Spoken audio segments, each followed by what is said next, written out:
तुम्ही लोन घेतला आहे का? आणि तुम्हाला माहिती आहे का, लोन घेताना तुमच्याकडून इन्शुरन्स सुद्धा घेतलं जातं.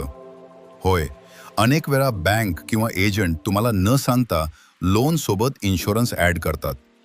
हे इन्शुरन्स म्हणजे काय असतं? जर लोन घेणाऱ्या व्यक्तीला काही झालं तर इन्शुरन्स कंपनी उरलेला लोन भरते. पण प्रॉब्लेम कुठे आहे माहिती आहे का? हे इन्शुरन्स ऑप्शनल असतं. म्हणजे ते घ्यायचं की नाही हा पूर्ण निर्णय तुमचा असतो. पण अनेक लोकांना हे सांगितलं जात नाही आणि त्यांच्या लोन अमाउंटमध्येच इन्शुरन्सचा चार्ज ॲड केला जातो. म्हणजे तुम्ही अननोईंगली जास्त पैसे भरत असता. म्हणून पुढच्या वेळी लोन घेताना क्लिअरली विचारा, इन्शुरन्स कंपल्सरी आहे का? आणि जर तुम्हाला नको असेल तर ते नाकारण्याचा तुम्हाला पूर्ण अधिकार आहे. अशा फायनान्स टिप्ससाठी चॅनलला फॉलो करा आणि हा व्हिडिओ शेअर करा, कारण ही माहिती खूप लोकांना माहिती नाही.